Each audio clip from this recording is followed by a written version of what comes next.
Imagine your entire town being bought out by the government overnight. Your neighbors disappear. Your church is boarded up. Signs go up saying, "Road closed," and "Danger, keep out."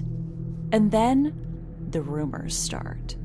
Mutant creatures, satanic cults, haunted school buses where you can still hear the screams of missing children.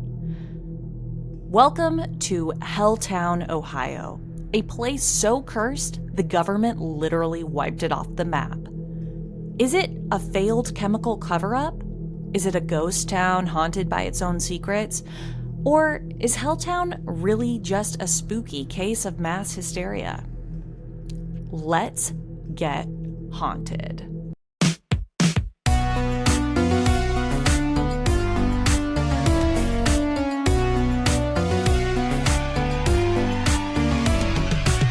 Welcome back to Let's Get Haunted with your hosts, Nat Strawn and Allie. What's up, guys? Welcome back to Let's Get Haunted. This is the only podcast where the stories are cursed, the vibes are haunted, and the hosts are just trying to make it through the week without spiraling. I'm Nat. I'm Allie. And we are Let's Get Haunted. Welcome to episode 226 of Let's Get Haunted. Guys, if you are new here, thanks for tuning in. I'm really excited to figure out what the fuck Helltown, Ohio is. Nat, I can't think of anything I'd like to do more this morning than wake up to the sounds of you telling me about a cursed town. Yeah, I don't understand, this information. I need to go to Helltown, Ohio to, see if this is even a real place. Supposedly, it's a real place. There's, all kinds of sources I have that say it's a real place. You guys can check out the sources in the show notes if you want to see where I got this information from. But yeah, basically, today's episode is going to take us deep into the dark and possibly demonically cursed forests of Helltown, Ohio. Yes, you heard me right. Helltown. Helltown.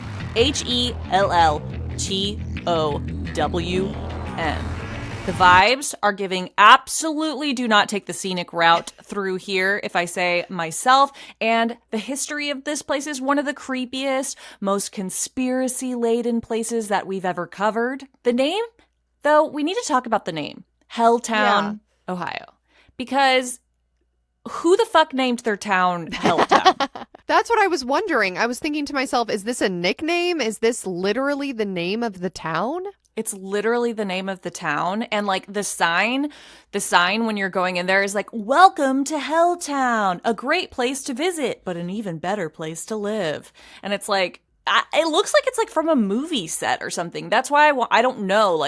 Are all of these sources that I covered just AI bots or something? Apparently not, because some of them are legit sources. But it seems like this place was made up. I wonder if it's just a psyop. Yeah, I'm just so curious. What came first, the haunting or the name?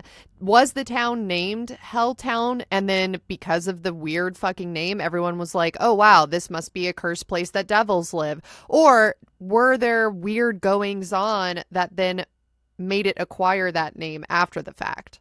Yeah, no, that's a great question. So as we get into this episode, we're going to start to kind of unravel more of the conspiracies and more of the rumors about this place. But before we do that, I just want to take a quick moment to talk about something that I'm sure is going to come up and trigger a lot of people. It is called the Satanic Panic. Allie, do you know what the Satanic Panic is? I sure do. Yes, I believe it was a time in U.S. history where a lot of people were very afraid about the idea of the devil coming into their everyday lives through what they imagined to be people literally worshiping the devil.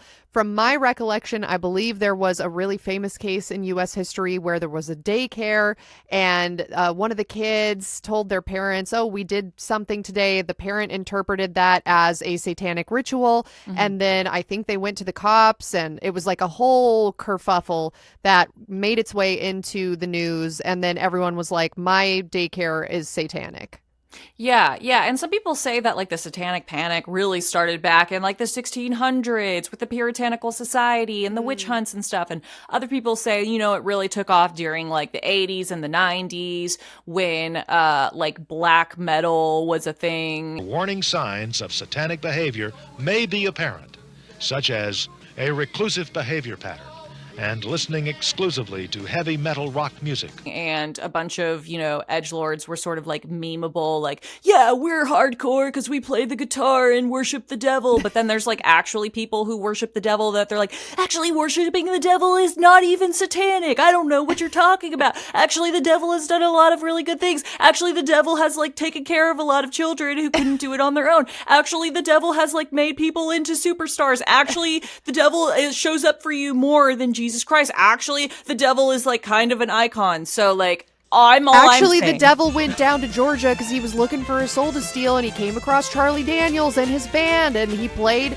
a violin and a fiddle and went crazy.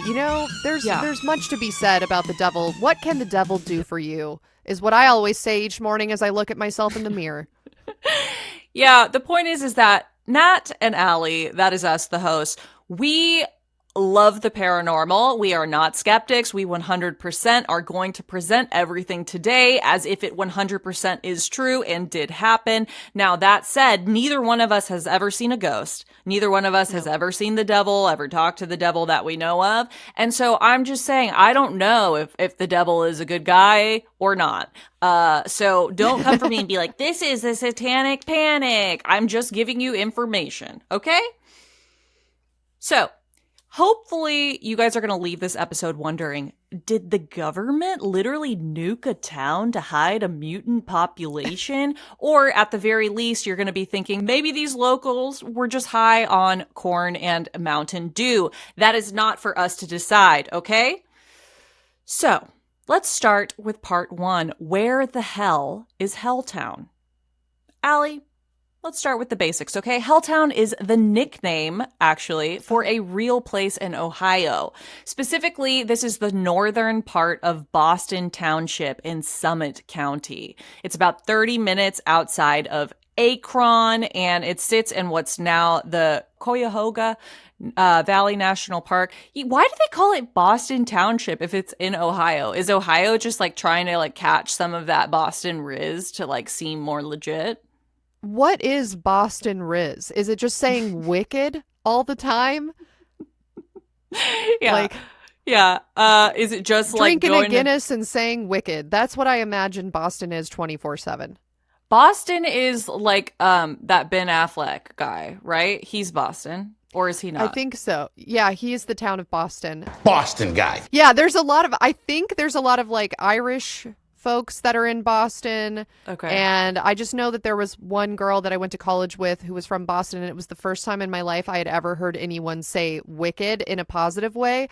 And I was just super confused as a California person, and I was like, tell me everything about the strange land of Boston. Mm-hmm. Yeah. You know what? Actually, I would think there would be crossover, because don't people in California, like skaters and surfers, aren't they like, wicked, bruh?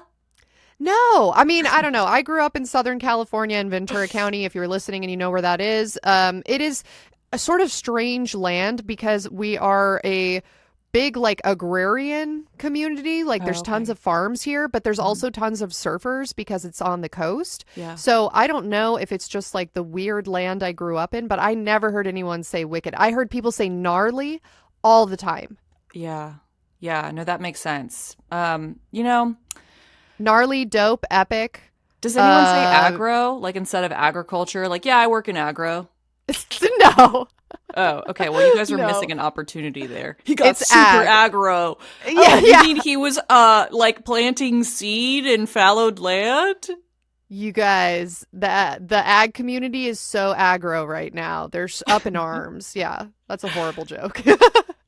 Okay, so before this town was like known as Helltown, it was a quiet village that was founded in 1806. It was a really small town. We're talking like old school 1806 vibes, you know, like a square for a school with like a bell on the top. You know what I'm talking about? Yeah, one room schoolhouses. Yeah, That's it. that's it. That's it. all. Everything started getting weird in like the 1970s for this place. Okay, so I am going to show you some pictures right now. Is there, I don't know how to put these on the screen. Here, do this. Pull out your phone, everybody, and go to a website called Google and type in Helltown, Ohio, so you can see those Google search images, all the different Helltown stuff, and you'll see what I'm talking about. You want to describe some of these images? Sure. So the images that I'm looking at, the very first one that pops up is a picture of a road that says road closed, and it's overgrown. It looks like it was paved at one point in time, but now there's grass and trees and bushes overtaking the pavement, coming out of cracks in the pavement. Mm-hmm. Then there is another picture that says, "Welcome to Helltown," and it has a one-room schoolhouse and a school bus in the corner. Yeah, lots of abandoned. Oh, wow. This looks like a community that has fallen into disrepair. I don't know if that is something like Detroit experienced, where jobs moved out of the town and so there was no work left and people had to move with it and just left their homes abandoned. But that's kind of what it looks like. There's these really pretty 2-story homes that are overgrown and dilapidated, broken windows, boarded up. It's creepy. It sort of is giving The Hills Have Eyes or Amityville Horror. There's something sinister, and there's like a little bit of fog permeating the ground, like as you're walking. At least in these pictures, maybe they're stylized interpretations of Helltown. Do you see the Helltown, Ohio school bus too? There's just like an abandoned school bus. Oh yeah. Oh, that's creepy. Isn't that weird? That is super weird. Yeah. Yeah, it kind of reminds me, we did an episode on this like cult that indoctrinates people into it. It's like a religious cult or whatever.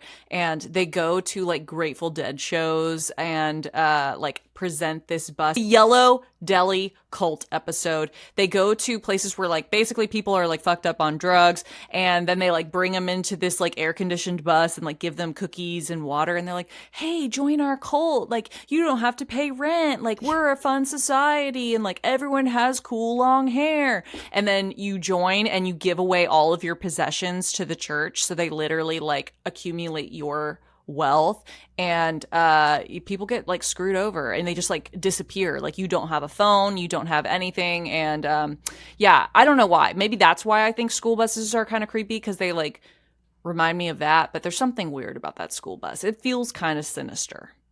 It does. I think anytime, we've talked about this before on the show, something that makes certain tropes, certain horror tropes particularly scary is when you juxtapose an innocent image with a creepy setting. So a children's doll in a haunted house, or a school bus that is typically for children being abandoned in the middle of a forest. Things like that are great fodder for ghost stories and urban legends for sure. I totally agree. Okay, so you're probably wondering, whatever, it's a town. People call it Helltown, I guess. It was like abandoned.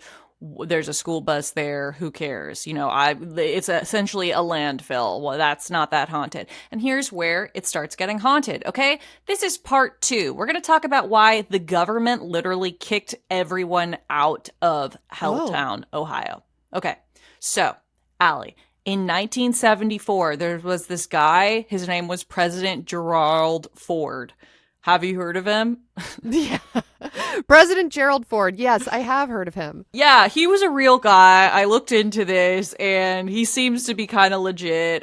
He got kind of like this creepy sort of smile. I don't know, seems kind of sus, but I guess he's fine. So what he did was, in 1974, he started this thing called the National Parks and Recreation Act, which allowed the federal government to buy private land and turn it into national parks. Now, Allie is a a big time local government gal who has very specific opinions on the way that land is dispersed because she works in agro. true. So I wonder, Allie, do you have any opinions on the National Parks and Recreation Act from 1974? Well, I did want to say this maybe does not specifically answer your question, but I do have a fun fact about Gerald Ford. If I'm not mistaken, I'm pretty sure his real name is Leslie, and he changed his name to be more presidential in order to run for politics. I don't know if we can fact check that, but I'm pretty sure his name was Leslie. But to answer your original question about what I think about national parks, I think they're important.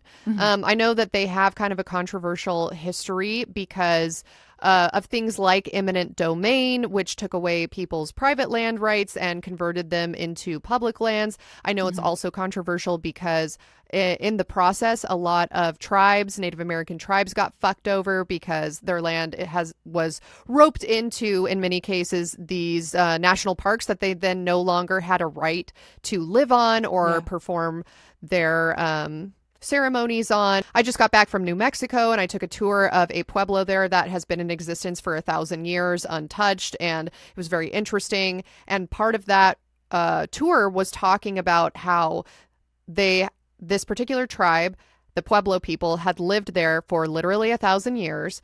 And then there was a carve out for the National Park Services that made it so they could no longer live there. And they had to lobby in order to get the rights back. So, yeah, I think it does have sort of a controversial history from whatever direction you're looking at it. If you're a part of the group of people that was here from the beginning, then you may not have a great relationship with the idea of national parks because now it's land being taken away from your ability to use it. And then if you came later as part of like a second or third or fourth or fifth wave of immigration into the US, then you might not like it because maybe your homestead was taken away via eminent domain.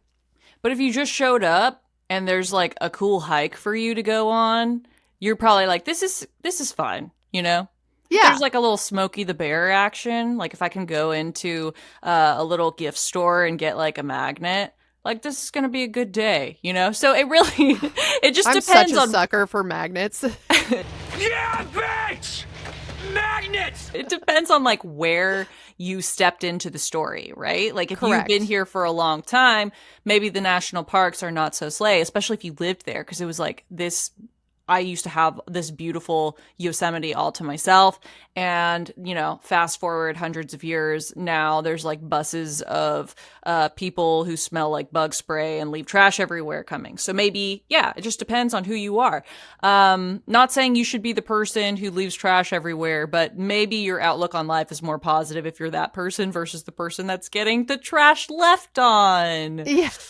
Okay. Yeah. Yeah, and in general, though, I do think that it's great to have national parks. I think that if we don't have them, especially in today's day and age, it's just a matter of time before big companies start buying things up and, building an Amazon facility in the middle of Yosemite. And I don't think any of us wants that. Yeah, no, every national park in America would just be an Amazon warehouse. Or a Dasani. Yeah, literally, if we didn't have protection. Okay, so basically, government came in, they swooped in, and they started buying up all of these homes in Boston Township. But instead of bulldozing them down or like fixing the houses up, they just boarded them up. They left them there. They shut these windows, boarded them up. They like changed doors closed. It says no trespassing everywhere. And that's why people are like, this is kind of weird. Cause like, if you're going to turn it into a national park, wouldn't you want to get rid of all of these like old structures or something? Or if you're going to like preserve them in history, like preserve them in history. But it seems weird that you kicked everyone out and you're like, just like, okay, now no one can be here, but we're also like not going to change it at all, you know?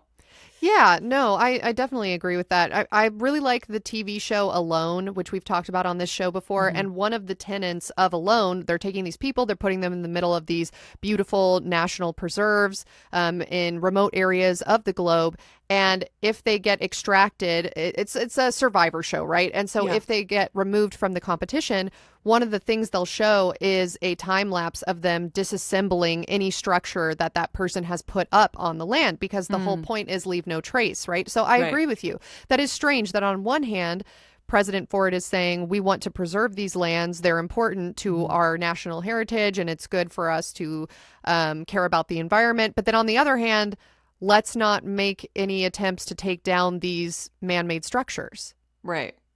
Yeah, it's just weird, because it's basically like an abandoned suburb at this point that's just rotting in the woods. And so locals start to be like, okay, what's really going on here? Like, it seems like they just kicked everyone out. There's got to be a reason if they're not actually going to develop it, And so the rumors just started to fly. There is an interview with this guy. His name is William Birdsell. He was the National Parks superintendent in 1974. And some people say that like he was kind of sketch and like up to some weird stuff. So it's very short, but yeah, just watch that for a second. This sort of all started when National Parks Superintendent William Birdsell introduced himself in 1974.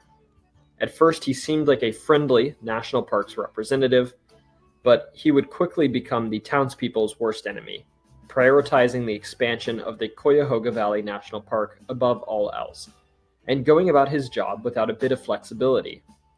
William informed many of the townspeople they just needed to leave their homes rather quickly. And despite the fact that this was done in a manner that many portrayed as far too fast, he, I quote, didn't believe this was arbitrary, and thought his plans were well thought out, and thought that while this was in conflict with many individuals, he still believed that it was within their mandate and what they were charged to do. Perhaps he poured salt on the wound when later representatives for the National Park Service made it clear that this land was purchased for the purpose of recreation and even picnic areas. Certainly nothing do or die, so to speak. As this injustice to the locals began to take shape, they made it clear that they felt there was never any intent of protecting a community in the park. There's never any intent to protect a community. We try to find adaptive use of any of the structures we can if there's an administrative need, but we don't project any use for that at the present time. It'll be simply obliterated and become public use area along the river there. So that video came from a video by a creator called T's Storytime, and the video is called Helltown, a true American horror story in Ohio. It's a great video. Everyone should check it out. Make sure you give it a thumbs up and comment if you watch it. Say that Let's Get Haunted sent you. If you want to see that video, you can open up the show notes. I have all of the sources listed out there below. But Allie, what do you think of that William Birdsell guy? First of all, William Birdsell, is that even a real name? He's trying to sell the homes from under the homeowners so the birds can live in them. Oh. His agenda was right there the whole time. I think it's super shitty when eminent domain happens under people's feet that have no say in the matter. Like, that's kind of what it is, right? It's the government saying, hey, we want this particular area. You're currently on this area. You've got to go. Yeah. We've seen that before in the Lake Lanier episode we did a few years ago. There were entire towns that were flooded by this lake and had no say in the matter. So, yeah, I mean, I think it's super shitty. And it's a good way to get bad karma. Yeah. Also weird that he was saying you can't live here, but we might use your home for administrative purposes. Wouldn't it just be easier to let the people live there and then tell the next generation, like, we'll buy the house from you at a good price? These are all of the questions, and these are kind of like the questions that people have that start making some of these conspiracies I'm going to tell you about, Cook. Okay, so first of all, some people think that like all of the national parks are hiding something. And we've done an episode before on people who go missing in national parks. And like the skeptic point of view is, oh, it's a national park. They just went missing because they, ran out of water, got lost, or were unaccustomed of how to survive in the wild, or didn't take the proper precautions, yada, yada, yada. Basically chalk it up to human error. But some people say, well, why is the government like so gung-ho on going up and buying up all of these areas and turning them into national parks? And then we see that like this particular national park, in quotations, never even got turned into a national park, but they still want the structures to be there. So some people are like, there's something else going on here. The government is buying up this land, like these special places, because they have some sort of significance, and they don't know if that's like a supernatural significance or if there's like a cave system that's, you know, under the US that's hiding something, or perhaps, you know, it's not supernatural. Perhaps it's just like entrances into secret bunkers or something like that we don't know about. Or maybe they're like, you know, hiding weapons of mass destruction in all of these different places. I don't know, but like that's what some of these rumors that persist seem to entail, is like this land is being used by the government for secret purposes. Yeah, I think that brings us back to the very beginning of the episode, which is what came first, the name or the legend. What came first, the park, the national preserve, or the possible government use of the national park for nefarious purposes? Is it that we really did want to preserve these areas, and now that they are blocked off and you can only visit during certain times of year, you can't build there, you can't do anything there, now the government's like, this is great, I've got this whole area that we can build an underground bunker, for example, if we want to go in that direction? Or is it that they built an underground bunker there and now they're like, oh shit, people are starting to build houses on this land, we've got to push them off and turn it into a nature preserve? Oh, okay. And they like, why do they leave the houses up then, though, and say, oh, well, maybe we're going to use them for administrative purposes? That seems weird to me. I feel like you should just take the houses down. If the argument is we want this area to go back to its natural state of being, then yeah, you should be removing the man-made structures, I would think. Yeah. Yeah. Another rumor that persists in this area is that there is like a satanic church there. Now, we're not going to go into the difference between like the satanic temple and the satanic church and satanic power and all of this stuff. Okay, this is like the most memeable, uneducated version of what people think a satanic church is. It's a church where people are doing rituals to like bring about Satan and like sacrifice babies and drink their blood. Like all of the memeable stuff. Part of me wishes that angel statue would come to life, and King Baphomet would rise, and two eternal juggernauts would do battle right here in the middle of the city. Okay, guys, I didn't invent this rumor. I'm just telling you about it. So apparently in Helltown, there's an abandoned old church, and it has like upside down crosses on it that are carved into the doors. And people say that this church was used for satanic rituals and human sacrifice, like back during the town's days. And that's one of the reasons that it got the nickname Helltown. But then the skeptic point of view is that no, this is just like the architecture is like Gothic revival architecture, and the upside down crosses actually aren't upside down crosses. It's just like you're looking for a pattern in something and you're seeing it. Yeah, that's interesting. It could also be maybe as the legend grew, people started placing upside down crosses within the structure or carving upside down crosses on the door as a way to expand the legend. I know we've covered stories before where kids in communities that have these types of urban legends or ghost stories will go legend tripping, quote unquote, where they'll travel out to different locations that their town has lore about, and then they might add to the legend, but try to make it spookier for the next person that goes to visit, which I personally think is kind of cool. I love urban legends. I just think they tell us so much about us as humans, and also the societies that the urban legends spring from and what we value and what we fear. Yeah. So I could definitely see something like that happening too. I just texted you a picture of this church that's in Helltown, Ohio, that people say there's like scary stuff going on. Now, I will say, you guys, this church does look haunted. And I am an expert in things that look haunted. And my expert opinion is that this church does look like it's got some evil stuff going on in it. I don't know. I just get weird vibes. Yeah, so I'm looking at a picture. For those of you who don't know, you can watch the video version of this episode both on YouTube and on Spotify. But if you are listening to the audio-only version and have no intention of watching the video version, you can still see these images at Let's Get Haunted on Instagram. We post a photo dump for every single episode, and you can flip through those images in real time as we're talking about them. So right now, I am looking at a black and white photo of a church, and it looks kind of old, very simple. Again, I say this all the time. This would be so easy to build in The Sims. And it looks just like a giant rectangle with a normal triangular roof. There is a large circular window, a smaller window in what appears to be maybe like an attic space, and then a bell tower with a cross on top. Do you see the upside down crosses that people are talking about? Are they talking about like at the apex of the roof, like covering that tiny little window? There's like an X over it, and at the bottom it's like a little, it could be a cross, it could be a clover, and then there's like another one on top of the doorway entry. There's like an upright cross, but then it looks like a mirror like reflected underneath of it. It's like they built like an upside down cross to like match it.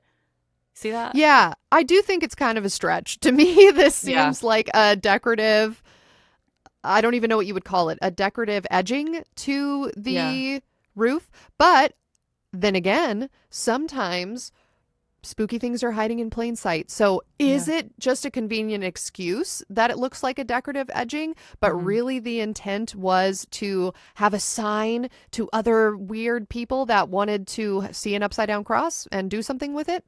I don't know. Yeah. Yeah. I mean, I don't know.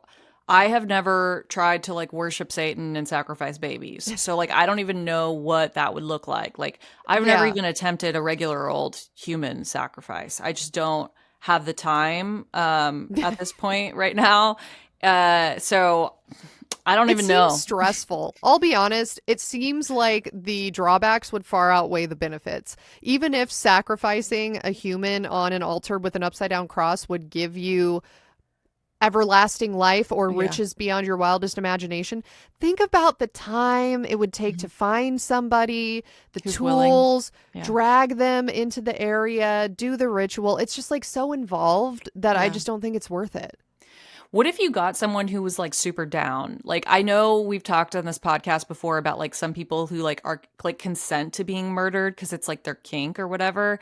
And I'm thinking specifically of that like one guy, I think he was a German guy who like consented to having his dick cut off and eaten and then being killed. Like he was like into cannibalism. And so he found someone through like some forum for cannibalists, I guess exists, and he found someone on there, and he was like, "Yeah, like I'm into this." And he met up with the dude, and they have like a video of him before the act saying like, "This I 100% to consent to this. Like I'm about to be eaten. This person's going to eat my flesh. I consent to this. This is not murder. This is like, you know, not illegal, I guess." And then they cut his dick off and they fried it, but it was like so chewy. It was like not edible and like not good. And so they ended up like giving it to the dog as the guy just like bled out and died. And then I think the guy that like cut his dick off or whatever, he ended up like eating a little bit more of the body or something. Ew. But he like went, I think he's like in jail because I wanted to find him. I was trying to find what jail this guy was in. So I was like, this was the olden days. I was on the Twitter and I was like, anybody in Germany like can translate German for me to like find out about a case? And like one person was like, "Oh my God, I love your podcast." Like, sure. Like I was like, cool, slide into DMs. And I just told them what I was trying to do. I was like, "Hey, yeah, so I'm trying to find this prison where like this cannibal is right now because he like consensually ate and like murdered this other dude. And so I just need someone to like help me find this prison because it's like really hard to like read this stuff on Google and understand what's going on." The person totally just never responded because they were like, this is too much. Yeah. To answer the question that you asked, I don't think it should be legal even if the person is consenting. I don't know, call me old fashioned, but I think it's pretty gross to eat somebody whole. Like I don't know. There's certain things that we just shouldn't cross, right? Like even if we all have different moral compasses, I think we can all agree that you probably shouldn't murder someone to feast upon their flesh. Okay. Yeah. Okay. Yeah. That's fair. You know. Controversial opinions on Let's Get Haunted here. I'll say it since no one else will say it. I don't think that's a valid kink. Sorry. Yeah. I would love to get an interview with that guy, though, so, like, no one ever listens to this podcast again, because they were like, that is way... That's beyond. You guys went too far with it. And, maybe a toned-down version of that would be, I think it was Armie Hammer, the actor that got exposed for having a cannibalism kink, and he had not killed anyone yet. Maybe he was hoping to, but it was... his text messages were exposed where he was grooming women using his position as a hot actor to participate in kinks that they were like not comfortable with. Allegedly, I think that was the entire reason why it was a controversy. And he was saying like, I can't wait to feast upon your flesh. I'm going to cut off like your fat and boil it in a pot. And people were like, what the fuck is happening? And then his argument, I believe, was that it's just a kink. Nobody died. It's just something he was into. But yeah, again, I think like it shouldn't be controversial to say that some kinks aren't valid. Wait, okay, I'm gonna read his text because I just pulled it up on Google. I remember reading these like when it came out like a long time ago and being like, whatever, like that's not even that weird of role play, but like now I'm reading them with clear eyes and I'm like, this is fucking insane. Okay, he goes, oh my God, that just made me so hard and it makes me confused as to why. Is that even possible? So hard. Thinking of holding your heart in my hand and controlling it when it beats. I am 100% a cannibal. I want to eat you. Fuck, that's scary to admit. I've never admitted that before. I've cut the heart out of a living animal before and eaten it while still warm. Bro. Okay, at the time I read these, by the way, guys, this was a long time ago. I was very young. I was very wild. I was very medicated. Okay, so like I wasn't thinking that clearly, but I remember reading these and being like, he's not a real cannibal. Like this is just role play. It's like someone, like consensual, non-consensual. Like they're just like getting off on this weird thing, right? But now I'm reading it and I'm like, that's fucking weird though. Like there's a way to like play that, like, ooh, we're pretending to be cannibals. That's like less weird to just be like, like make it into like a Dom thing, right? Like I want you to give yourself all the way to me, like give your beating heart to me. Like I want to give you the most pleasure you can ever have. Like in more or less words, but saying, I am 100% a cannibal. I want to eat you. I've cut the heart out of a living animal before and eaten it while still warm. But at the same time, I could also see myself like on Tinder, just like fucking with people, like saying this kind of shit. So like, he just really should have done this from like an alt account, honestly, if this was all a joke.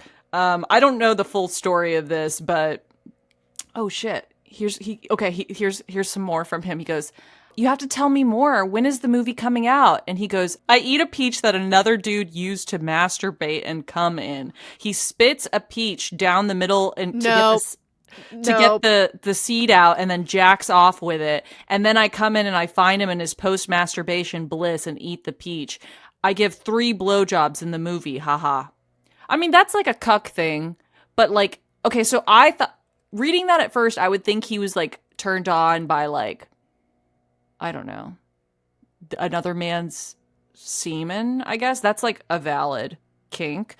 But now, knowing that he's, like, into, like, holding someone's heart while it's still beating, I feel like it was actually, like, the peach was a symbol for, like, a body and the heart and, like, jacking off into, like, a dead body, Look, right? I'm going to be so real with you. I disassociated halfway through whatever you were just reading because of how upsetting it was to me. So, hey, it's called Let's Get Haunted, guys. Yeah.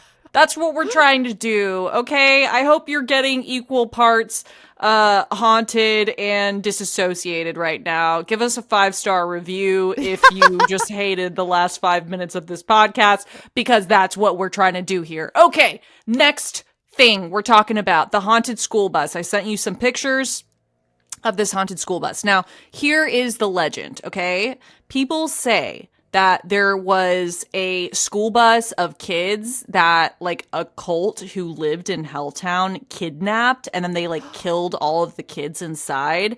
And that's why that school bus is just like left there, because like all those kids got taken for them presumably to do some sort of ritual or some sort of nefarious thing. I mean, I doubt they were like, let's put these kids through college. Like, let's give them affordable housing to live in. I'm pretty sure it would be bad, whatever they were doing. And so locals say that like the thing is super fucking haunted. And if you go there at night, you can see like kids' ghostly faces peeking out through the windows.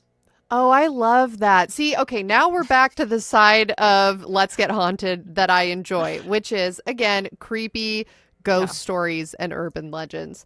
Allie draws the line at child murder. That is the last... Yep. Totally chill with making ghost children that peer through an abandoned cult school bus. That's fine. But I draw the line at coming in a peach. I'm going to be honest with you. Was he really in a movie like that though? Like what is the storyline behind that movie? That just sounds like straight up porn. Yeah. Yeah. You know, so I don't know. But like it is funny to imagine like my moral compass is so fucked up that I'm like, okay, tell me about go back to the child murder, Nat. Sorry, I'm highly uncomfortable about consensual kinks that are strange to me. Go back to things I understand, like murder. Do you think you're better off alone? Do you think you're better off alone? Hey guys, it's Nat. This is called a utility bun. If your hair is too short to sleep in one of these, you're gonna have a bad time, okay? I know. I was rocking a mini bob, a pixie cut. I've even had my head shaved partially. You cut your hair off and you're like, oh my god, my life's gonna be so much easier now.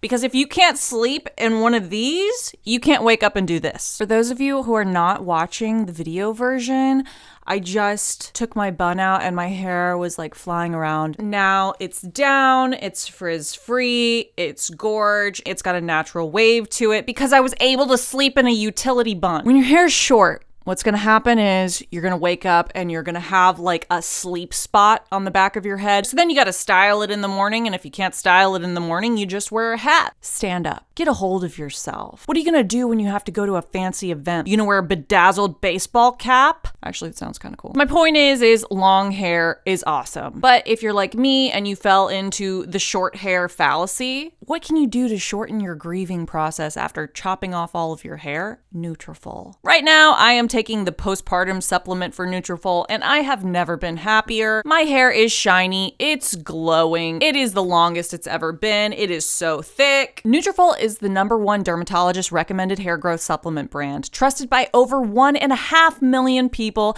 Anything truly worthwhile takes time and effort, and with NUTRAFOL, see thicker, stronger, faster growing hair and less shedding in just 3 to 6 months. Now, I understand everyone's root causes of hair thinning are different, and that's why a one-size-fits-all approach to hair growth doesn't work. With NUTRAFOL, you have all different kinds of formula, whether you're going through postpartum, you're vegan, you're going through menopause, or maybe you're just looking to see less hair shedding. NUTRAFOL has got something for you. NUTRAFOL is part of my daily routine. You're gonna get automated deliveries, and there will be free shipping to keep you on track. Plus, with a NUTRAFOL subscription, you're gonna save 20%. What makes NUTRAFOL different is that many supplements rely solely on their ingredient studies. NUTRAFOL clinically tests final formulations to ensure their efficacy. In a clinical study, 90% of women saw overall improvement in their hair after taking NUTRAFOL for 6 months. This summer, stop worrying about your hair and start making memories. For a limited time, NUTRAFOL is offering our listeners $10 off your first month's subscription and free shipping when you go to NUTRAFOL.com and enter the promo code HAUNTED. Find out why NUTRAFOL is the best-selling hair growth supplement brand at NUTRAFOL.com, spelled NUTRAFOL.com, promo code HAUNTED. That's NUTRAFOL.com, promo code HAUNTED. Or just check out the show notes for more information. Ba-da-ba-ba-ba. Yeah, so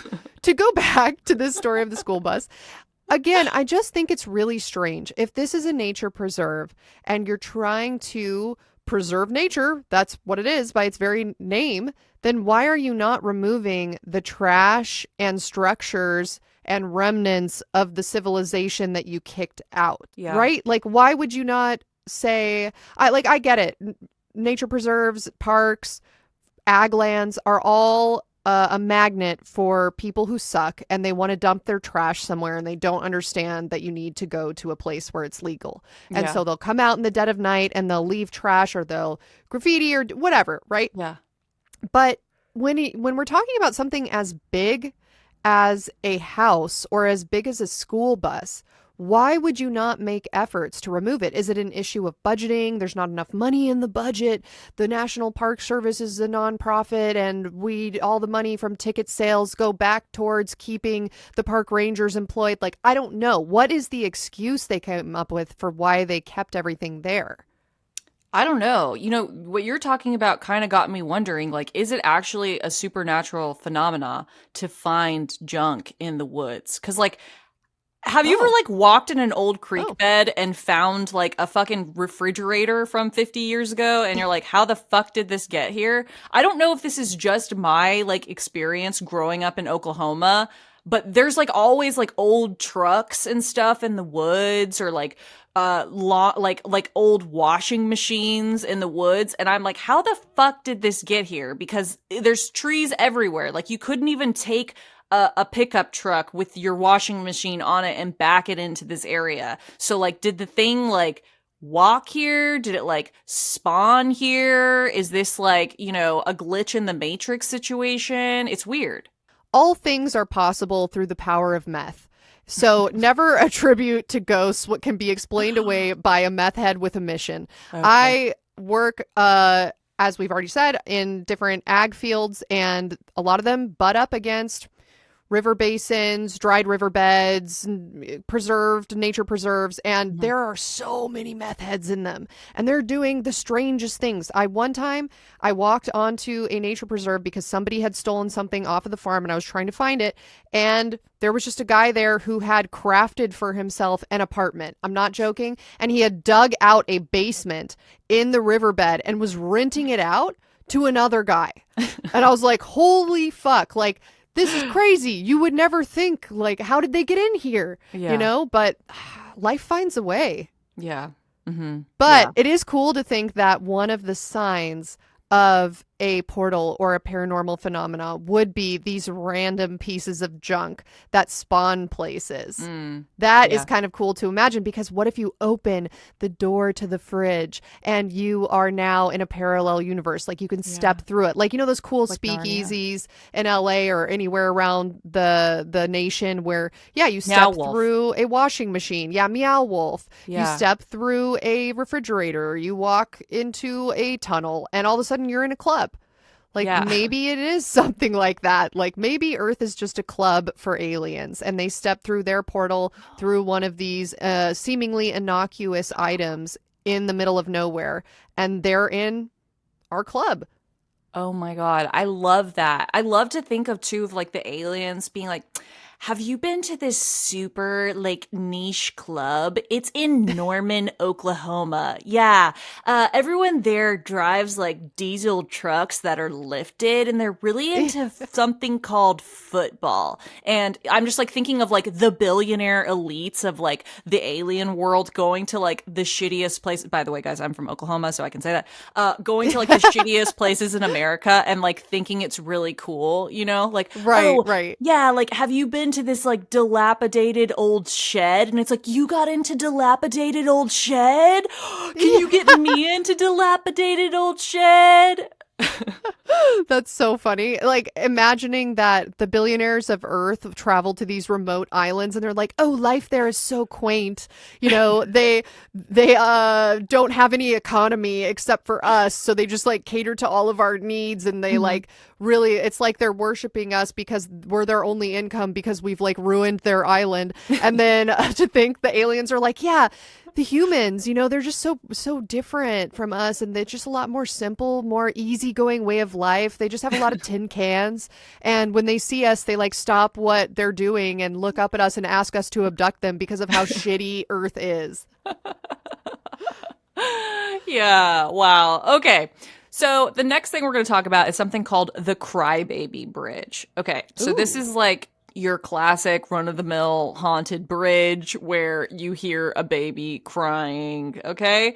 And supposedly, if you're driving on this bridge and you stop your car on the bridge, it won't start again until the crying stops. So it's like, you're on the bridge going, you hear a baby crying, and then all of a sudden the car like breaks down, and then it like can't go again until the baby stops crying. Now, Oh, that's creepy. I don't know like where the baby is. I don't know if this is like a ghost baby situation or like it's part of like the ritual. We put babies next to the bridge, and that's actually what powers the bridge. It's a drawbridge, and the baby crying is like what keeps it moving forward. I don't know. Like maybe they've figured out some sort of alternative energy with babies Fuel crying. source. Mhm. Yeah, like Monsters Inc. Oh my God, Monsters Inc. Was it soft disclosure? Yes. 100%. Okay. Yeah. All right. Moving on. The next Solved. thing. No, but that is super creepy. Again, it's the idea of very innocent people or objects or things or places that are then like thrust into an environment that it shouldn't be in, which is why there are so many horror films about nuns or about children's toys that are possessed, because it shouldn't be like that. Like, you know, a nun is supposed to be pure. A baby is also supposed to be pure. Like, why is it haunting? Mm-hmm. Yeah. Yeah. Have you heard the theory that Monsters Inc. is soft disclosure? Yes, you've told me about that before on an Oh, episode, okay. but I don't remember exactly.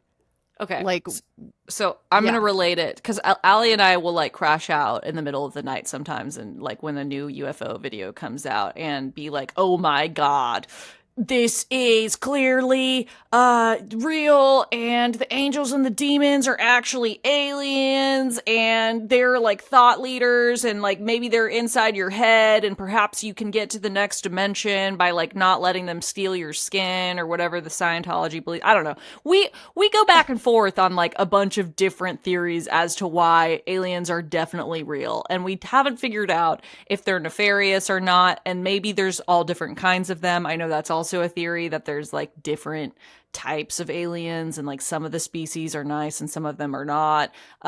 Whatever.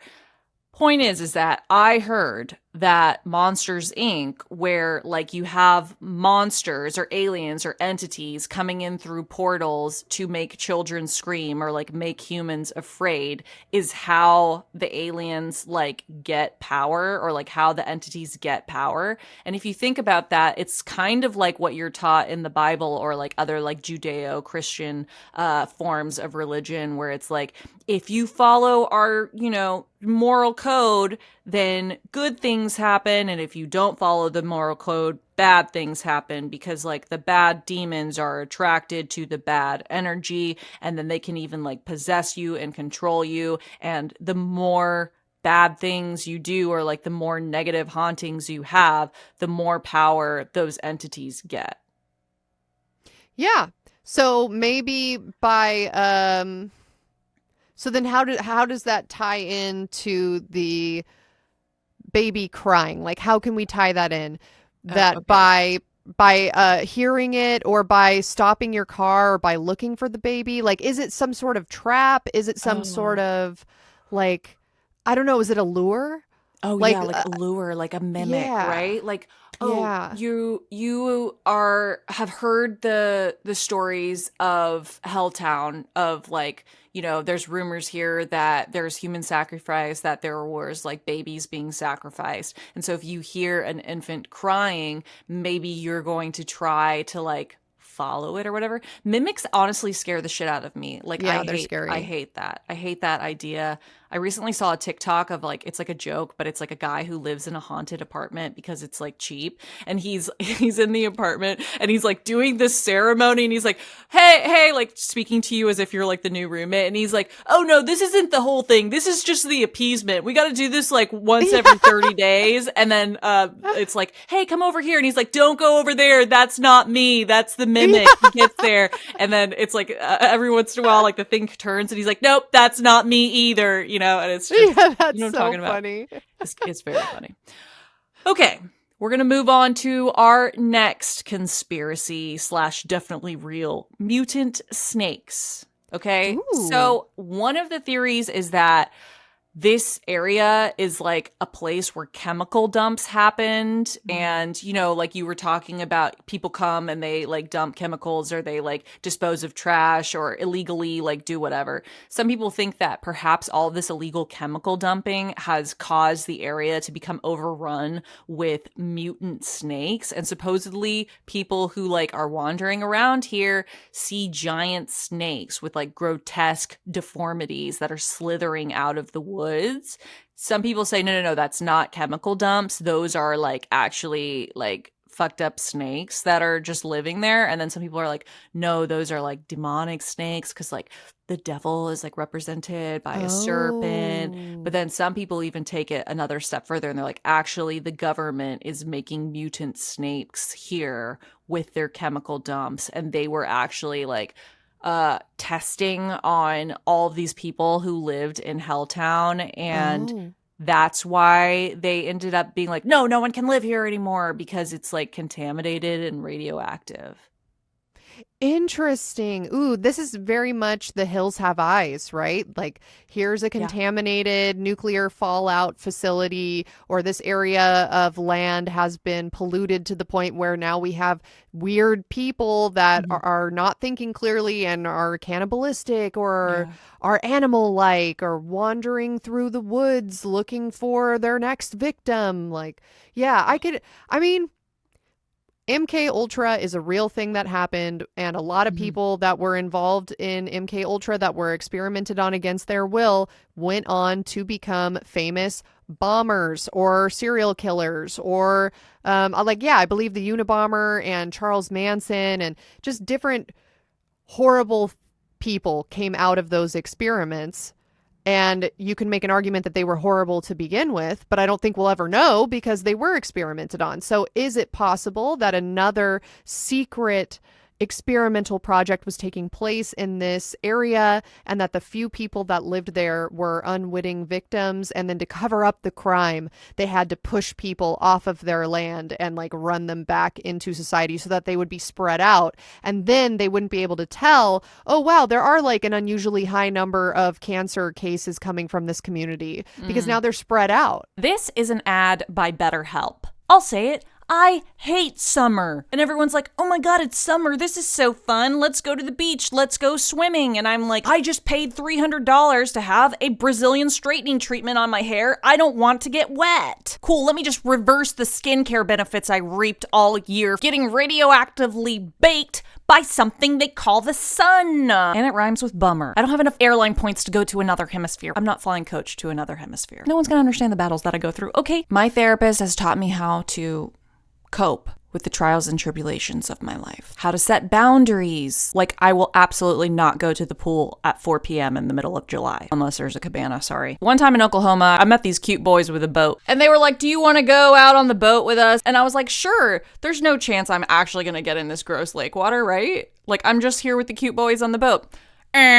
Their boat ran out of gas. We literally had to tie ropes to us, get in the water, and swim the boat back to shore. I was wearing a white bikini, which was stained red from the Oklahoma dirt that's all up in the lakes. They find like dead bodies in lakes in Oklahoma all the time. It was not chill. It was not chill. It was not. And I stored that trauma somewhere in my body. That's why I got tight hips now. My problems probably don't sound that serious, but guess what? Therapy doesn't need to be for people who've experienced major trauma. There are over 30,000 therapists on BetterHelp, because BetterHelp is the world's largest online therapy platform. Over 5 million people have been served. They've got 4.9 out of 5 stars on the App Store. You can join a session with a therapist with just a click of a button, which will help you fit therapy into your busy life. As the largest online therapy provider in the world, BetterHelp can provide access to mental health professionals with a diverse variety of expertise. Our listeners get 10% off their first month at betterhelp.com/gethaunted. That's betterhelp.com/gethaunted. This show is sponsored by BetterHelp. And now back to your regularly scheduled haunting. Do you think that Armie Hammer could perhaps have been one of these people that was like experimented on, and that's why he is the way he is. That's a good question. Yeah, nature versus nurture. Is it because of something he didn't receive in his childhood that then made him feel like, I didn't get hugs, so now I need to eat a human. Like, I need to feel as close as possible physically to them, so I need to consume them because I never got hugged by my dad growing up? Or is it that his brain was broken from birth? I don't know. Or am I the weird one and actually cutting a still beating heart out of a live animal and feeling its blood drip down your arm and then saying you want to do the same thing to a human is normal? I don't know. Guys, maybe I'm the weirdo. Why are there so many Armie Hammer texts? Like, how dumb is he? I just Google and like so many are coming up and I'm like, how do you not know that people are going to screenshot this stuff? Okay, so in this one he goes, you just live to obey and be my slave. I will own you. That's my soul, my brain, my spirit, my body. Would you come and be my property till you die? If I wanted to cut off one of your toes and keep it with me in my pocket so I always had a piece of it, of you in my possession. Bro, stop talking so much. Like, be like more mysterious. Like, be like, I want to own you. Okay, that's kind of hot. Okay, your body is my body. That's my pussy. That's my dick. Okay, fine. Right, you should be the only one that knows that what you mean about that. Like don't like just put it out there in the open. That's so fucking cringe. How can he survive now? Like having all of these alligators. Does he have like kids and stuff? Does he have like another job now? He needs to like change his name and like just go to another country and like change his race, like just start completely over, like skin suit, like white chicks, right? Like he needs to just like become something else. I don't know, because that is way too embarrassing to have all that out. Clearly he's a moron, but also that reminds me of like Drake Bell. Drake Bell moved to Mexico and changed his name to Drake Campana, which means bell in Spanish. And now he's a singer in Mexico. What? And it's because he had like a bunch of scandals in the US. I'm trying to remember what it was. I think he abused some women. And so he was just like, all right, peace out. I'm going to Mexico. And he changed his name and that's where he's living. So yeah, I think that's Armie Hammer's only hope. Wait. Cabana? What means bell in Campana? Spanish? Oh, I thought I had just done some brain blasting. I was like, Taco Cabana means taco. That's crazy. But no, that's actually not the right word. Okay. Now, let's get to the very end of this episode, the end of the world road. Allie, have you heard of the end of the world road? No, is that the road that you showed me a picture of where it's blocked off and overgrown now? Yeah. Okay. So there's a stretch of road in this area that just like ends, right? Like it's over, it drops off, there's a barricade all of a sudden. And people say that if you drive on this road and you drive past that barricade, that you just vanish, you disappear. No one's ever going to see you again. They don't know where you go. And then they're like, that's why it's barricaded. That's why the government just shut all this down. Because it's like a wormhole sucking people in. Ooh. Yeah. Oh. Yeah. I love that. Yeah. I kind of love that. I love stories, like I said, I love stories of like portals or time slips or the idea that you could walk into a specific geographical region and all of a sudden just like not be there anymore is super spooky to me. And it also reminds me of some of the CERN conspiracies that you were talking about earlier this year, where there's a large hadron collider in Sweden, I believe, or was Switzerland, in Switzerland. Yeah. And people think it's creating black holes and it sucks people into them. And so that's cool to think that there's a road that is just sort of a black hole that sucks people into it. Now, to get like sort of science for our occasional astronaut that like listens to this podcast, I know we have some aerospace engineers, et cetera, there is a chemical plant that's like kind of near Helltown. It's called the Krebs Cycle Chemical Plant. And there are some rumors that there was Agent Orange testing going on there. And so some people think that maybe there was a spillover of like Agent Orange and it mutated the local wildlife in this area. And that's what gave like all of these like weird birth defects to people and give like, hills have eyes people. And that is why they left all of the buildings, because it would be like, I guess, exposing more Contaminated. chemicals, to like pull them down. Wow. Do you want to explain what Agent Orange is to people who perhaps have never been exposed to the idea of Agent Orange? Yeah, so I actually have to talk about Agent Orange every year at my job because we have to do these safety trainings, and one of the topics that we are required to cover if you work on ag land is this concept called agroterrorism. And so in that topic, you have to learn about how to prevent agroterrorism, and then you look at some examples of real agroterrorism that have occurred throughout the globe. And one of the examples is that the U.S. used Agent Orange during the Vietnam War.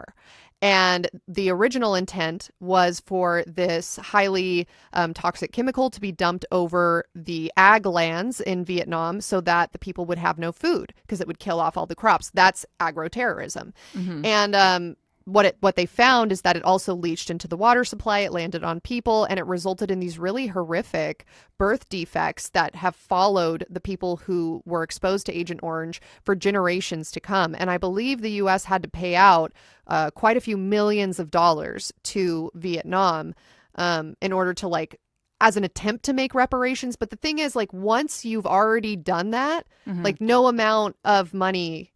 You can clean it up, right? You can donate to efforts to clean up the Agent Orange, but it's already happened. There's nothing you can do. And so that's why a lot of time in the U.S. is spent talking about how to prevent acts of agroterrorism.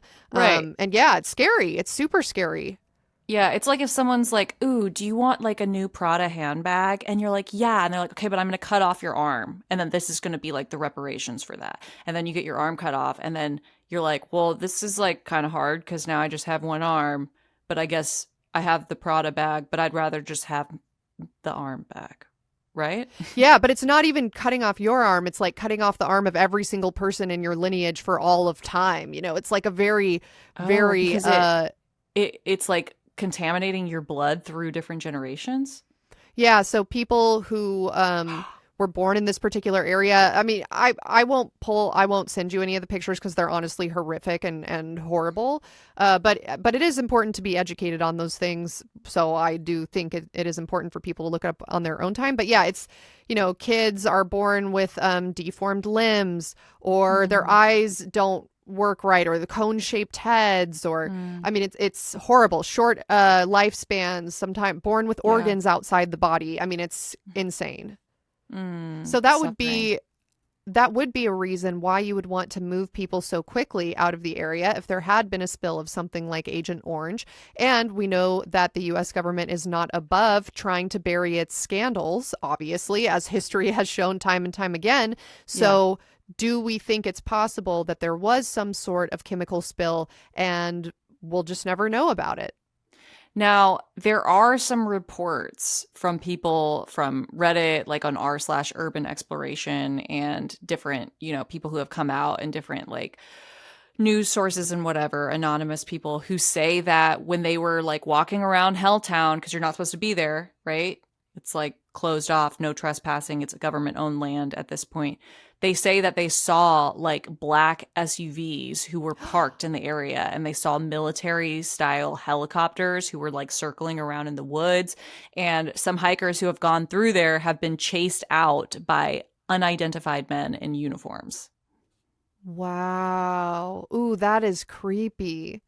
Yeah. So that could almost even be alien stuff. I anytime I think of military, maybe just because I was born in the era of movies where it was we're fighting the aliens and we're patriotic, Independence Day, Yeah, great movie. Great, a classic. I tend to think that military stuff is has to do with UFOs, but could be anything, I guess. Yeah, or even just the Men in Black. If you guys want more lore on the Men in Black, go back to episode 19 of Let's Get Haunted. But yeah, the Men in Black are a creepy concept. Some people think that it's government agents. Some people think it's aliens described as government agents, and blacked out SUVs all in a row with military helicopters overhead do make me think of the Men in Black. Yeah. And something else that's kind of creepy is like people who didn't have the balls to necessarily go there, but like wanted to like see what it is anyway, started noticing that if you look on Google Earth at the area that is known as Helltown, there are just trails that lead to nowhere. Like the forest just like swallowed them up. And so people are like, why are there these trails that are like sort of manicured, but then stop all of a sudden? Like, are they going to something invisible that we can't see? Are they fake trails that were like designed to make it seem like, yeah, this is just a national park, but like you can't come through here? Like, why are these trails just starting and stopping, and who put them there, and how long have they been there? Oh, that's creepy. Yeah. Yeah, it's like if you get to the end of the trail, like was that like the trap?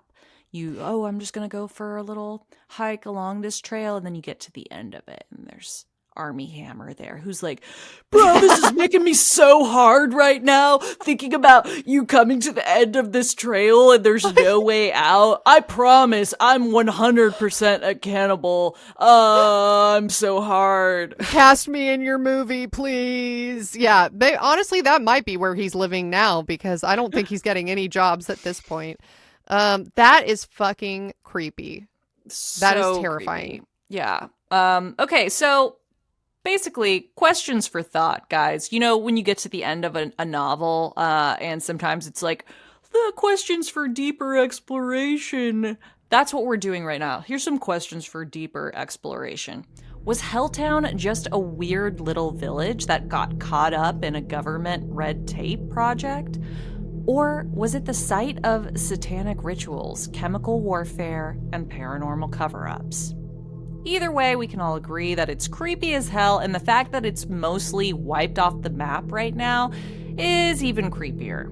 So the moral of this story is don't trust abandoned towns in the woods. And definitely don't get out of your car to take any pics on a haunted bridge, because you might end up as a crying ghost baby. Also, wow, if there's like a hot celebrity, like a really hot celebrity who's like all up in your DMs and is like really thirsty and just talking way too much and just seems like too available, it's probably because there's something wrong with them. Like nobody else like wants to sext with them for whatever reason. So take heed, people. If a celebrity goes into your DMs and starts chatting you up, don't trust it. Don't trust it. Take screenshots, keep receipts. That's all I'm going to say. Solid and advice. That's my episode. That was an amazing episode. This has actually been so interesting to me that I just Googled firsthand accounts of people who have gone to this location. Can I read you a couple? Yes, please. Okay, so this one is from colonialghosts.com, and it says that a paranormal investigator reported that late-night excursions always turned up something strange. He recounted driving off a lonely forest road only to, quote, find strange people looking into his car windows at 2 a.m. and again at 4:30 a.m. He also saw shadowy figures who fled before he could speak with them. He described the individuals as being dressed in all black. Then on another visit, this same paranormal investigator said that he heard strange growls and howls from the depth of a nearby graveyard near Helltown. Another visitor reported to Reddit that they were walking through Helltown in broad daylight with two friends walking on a big hill when they saw a, quote, man running toward them wearing workout clothes from the 1980s, complete with sweatband, short shorts, tank top, and aviator glasses. The figure came straight at them and then vanished right before their eyes. They later realized that they had seen the ghost of a man from a few decades ago. And then it says that they were obviously concerned by this, but they decided to return to the hilltop after dark. And they saw, quote, a group of men in black cloaks and bird masks lurking under the cover of night, and that they believed that this was part of a satanic ritualistic activity. And immediately upon seeing this, they fled. Then Wait. Remember the guy that was in charge of the national parks was named like whatever bird cell? And he's wearing because he's going to sell your soul. And he's dressed as a bird. Bird. The common Bird. denominator is bird. Birds aren't real. They are all government drones. Oh my God, it's been right in front of us this entire time. Oh my God. And then this is not as haunted, but somebody else on this Reddit thread said that on Halloween, they station cops around Helltown to spot trespassers to give them lectures about not entering Helltown. So I guess that's kind of haunted in a different way. Like meeting a cop is never usually a good thing. And then someone else said that a decade ago they visited and they just got like a really weird feeling, eerie feeling, and it looks really dreary and hopeless and depressing.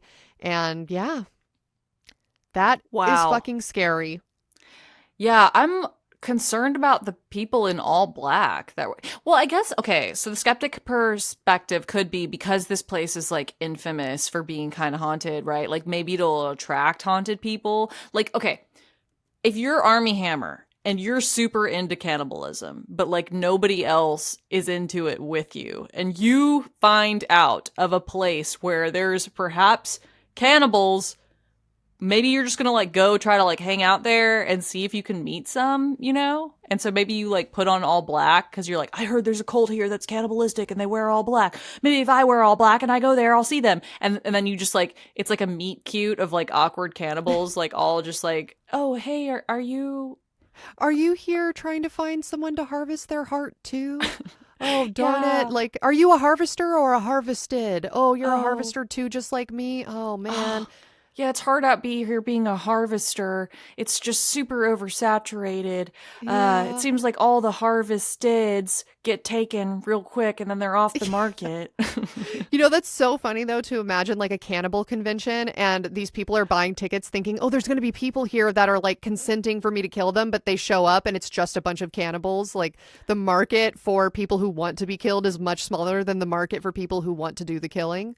Dude, that's kind of how it is if you go to like a sex club though, okay? Like you think it's going to be like a bunch of like hot people and like orgy. I know this because one of my friends is really into orgies. She makes a living selling orgies. Yeah, that's a living. She's actually kind of killing it, you know? At first I was like, you sure you're going to go into orgy sales as a career? And then she makes more money than all of us combined. Okay, so anyways, at these parties, it's just a bunch of people who are like really wanting to sleep with someone, but like there's no one there for them to sleep with. Like I'm talking specifically of like creepy dudes. It's a bunch of creepy dudes and they think there's going to be like hot girls there. And then there's just like one bunch of girl. Dudes. Yeah, and like a bunch of dudes, and like all the dudes are like following the girl around, and it's like not it. Yeah. Well, good for her for making a living, but you won't catch me at one of those parties. Yeah, because I feel like you would be certainly outnumbered.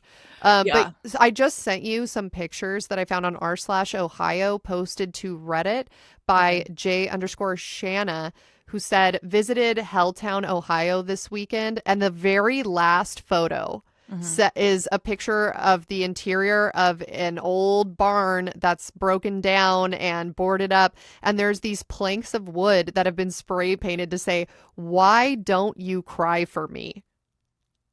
Why don't you cry for me? That is Armie Hammer has been there. Or is it like, you cry for me? Don't why? No, it couldn't be that. Don't you cry for me? No. Then there what? You guys, the way that this is like written is kind of like weird. It's not like left to right. So I also see why don't you cry for me, but I guess it could also be something else. This is strange. Is it about the baby? Is it like, oh, like why didn't the baby cry for me? I wanted my car to stop on the bridge and it didn't. You know. Or is it like Evita? Don't cry for me, Argentina. Is it that? Yeah. I was trying to do a march. I don't know why. Don't Cry for Me, Argentina just makes me think of marching. Anyway, but yeah, then I'm seeing in the comments here that somebody said Helltown is gone. It was bulldozed and torn down in 2016. Oh, actually, it was, okay, so I forgot to say this. a lot of the original buildings ended up being bulldozed by the National Park Service in the early 2010s. Like, there was different ones. Some of them went down in 2017. But there's still a lot of the abandoned roads, like the cemetery. Some of the leftover structures are there, but some of it was bulldozed down. But they did leave other stuff. So it still kind of like goes along with the conspiracy of like, well, if you're bulldozing some stuff, why not bulldoze it all? You know, there's got to be... I don't know. It's strange.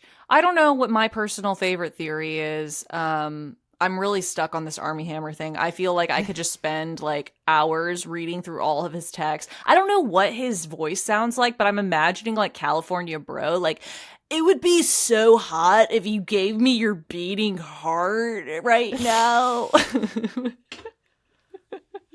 Oh my God. Wow. This was a great episode, Natalia. Thank you so much for educating me on the finer points of Helltown, Ohio. If you are listening to this episode right now, listeners, and you have been there or know someone who has been there, are from the area, know some lore that we didn't cover, please leave it in a comment below. If you're listening on Spotify, there is a whole section where you can leave us comments.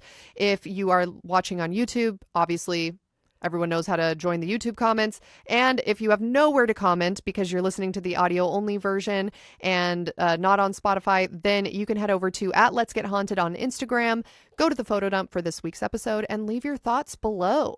But that is pretty fucking freaky. And I'm very interested in hearing stories from people who have been there.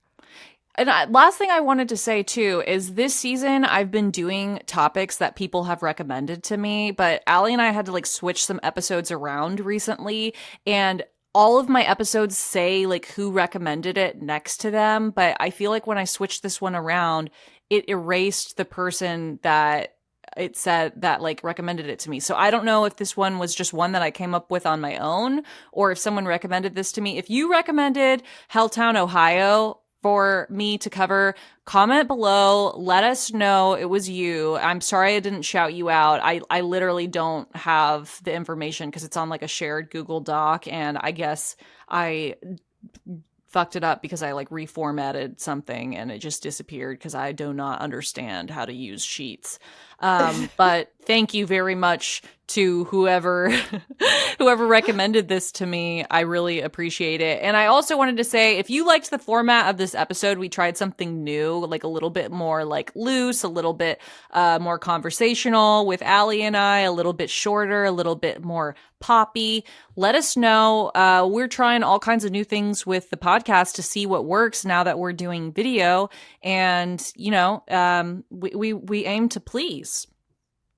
We certainly do. And we really appreciate everybody who takes the time to listen to our show, leave a comment, leave their thoughts. And if you enjoyed this episode, definitely, if you feel it in your heart, rate us 5 stars anywhere that you are listening, whether it be Apple Podcasts or Spotify. And if you're new here, we are so happy to have you. We are really trying to expand our reach this year because this is really fun and we want to be able to do it for many years to come.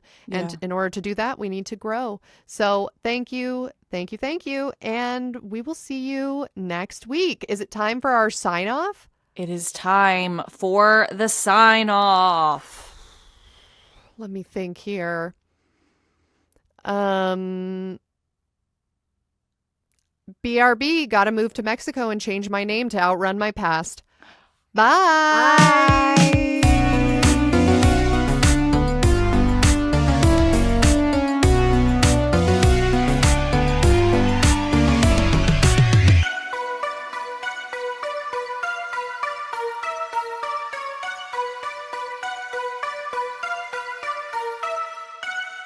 Welcome to the closing credits for episode 226, Helltown, Ohio. This month, we would love to give a warm, heartfelt thank you to our Patreon donors who donated to us in the month of May 2025, letters F through M. If you would like to become a donor and hear your name shouted out on a future episode, head over to patreon.com/letsgethaunted, where you will not only get a shout out, but you're also going to get access to episode extras, minisodes, personal hauntings, live streams, vlogs, and much, much more. This week, we'd like to thank Felicia G, Fenrir U, Frank D, Fred H, Freddie F, Fresh Z, Frijolito Bandito, Ghost of 7-Eleven, Grace M, Grandma Painter, Haley C, Halye L, Hannah Ray K, Hasbro Ouija board. Haley G, Haley A, Hexylvania, Snow, Hugo A, Hunter S, Ileana R.N., Inky Pop Art, It's Calcifer, Ivan L, Jackie L, Jacob, JDKP, Jamit, Jamie F, Jamie P, Jasmine B, Jasmine C, Jason G, Javier M, JM, Jamie L, Jen M, Jenna M, Jennifer C, Jennifer W, Jenny B, Jenny Squiddy, Jesselyn, Joey and Jesse, Joanna H, Joaquin E, Jocelyn, Johan, John H, Jordan C, Jordan F, Jordan L, Jose El Crumpus P, Jose P, Jules the Ghoul, Julia C, Julia M, Julie B, Julie C, Juliet Hand S, Justin M, Justine D, Kate M, Karen H, Karen K, Karina C, Carly K, Carly M, Kat, and Alice the Malice, Katie Cat, K to the win, Kayla M, Kayla P, Kayak, Keese P, Kelsey, Kelsey K, Kelsey E, Kelsey L, Kendra, Kimberly F, Kindred and Amber, Kensley M, Kittenish Kate, Corky M, Kristen K, Kylie K, Lacey M, Laura the Lauren, Lauren B, Lori, ID Bug 979, Leah R 1991, Leanna BC, Lena, Lexel, Lixitronic, Lil Dilda, Lily B, Lily Bell, Lily Silly, Lindsay M, Lindsay S, Lisa B, Lisa H, Lisa H, Lisa ML, Lisa R, Lizzie L, Luxury Guinea Pigs, okay, Mace of Pentacles, Madnej, Madeline, Maddie P, Madison E, Madison M, Mads, Maha L, McKenna P, Manny, Maria O, Marina W, Mario A, Maurice G, Marisa G, Marquez C, Marty F, Mary A, Mateo NL, Matthew L, Matthew M, Maddie Joe, Max M, Mason G, Meg R, Mega Lantern, Megan M, Megan N, Mega Red, Megan D, Melissa B, Melissa G, Melissa H, Mellow 82, Mercy DM, Metal Pineapple, Miami Cat Mom, Michael B, Michael M, Michael T, Mikey BDX7, Minnie W, Mo, Molly P, Monica H, Monica R, Morgan D, and Mother of Frogs. Thank you all so much for being patrons. The video episodes is a new venture for us, so if you like these video episodes, make sure you leave us some comments on Spotify or wherever you see this episode. And now it's time for the secret password. The secret password is a phrase you can comment on the Instagram photo dump for this episode to be entered into a secret raffle where you might win a prize. Last year, we had custom mugs sent out to our 4 first place winners. Allie hand drew all of the art that were on these mugs, and they will never be repeated again. So if you have the prize from last year, the prize this year is going to be a new prize. You can enter the raffle only one time per episode. So if you enter the password on every single photo dump for every single episode, you will have entered the raffle as many times as possible. If you only enter a few times, sorry about it, brah. You better hope that your luck is really working overtime. All right, guys, the secret password from this episode is I work in agro. Type I work in agro on the Instagram photo dump and be entered into that raffle. I have 2 brain cells. This episode is supposed to go up in like 6 hours. And wish me luck, guys. I love you. Mwah, mwah, mwah, mwah, mwah, mwah. Bye.